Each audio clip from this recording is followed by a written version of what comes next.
ಮಳೆ ನೀರಿನಿಂದ ಬ್ಲಾಕ್ ಆದ ಚರಂಡಿಗಳನ್ನು ಸ್ವಚ್ಛಗೊಳಿಸಿದ ಪುರಸಭೆ ಸಿಬ್ಬಂದಿ. ಬೈಲಹೊಂಗಲ ಪಟ್ಟಣದಲ್ಲಿ ಗುರುವಾರದಿಂದ ಶುಕ್ರವಾರ ಬೆಳಗಿನವರೆಗೆ ಸುರಿದ ಭಾರೀ ಮಳೆಗೆ ಜನಜೀವನ ಅಸ್ತವ್ಯಸ್ತಗೊಂಡು ಹಳ್ಳ ಗಟಾರುಗಳು ತುಂಬಿ ತ್ಯಾಜ್ಯ ನೀರು ರಸ್ತೆಯ ಮೇಲೆ ಮನೆಗಳನ್ನು ಹೊಕ್ಕು ಅವಾಂತರ ಸೃಷ್ಟಿಸಿತು.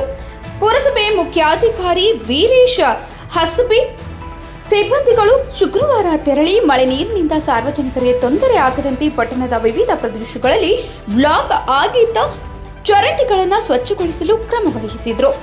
ಮಳೆಯಿಂದಾಗಿ ಬಿದ್ದಿರುವ ಮರಗಳನ್ನು ತೆರವುಗೊಳಿಸಿ ಸಾರ್ವಜನಿಕರ ಸಂಚಾರಕ್ಕೆ ತೊಂದರೆಯಾಗದಂತೆ ಕ್ರಮ ಕೈಗೊಂಡರು.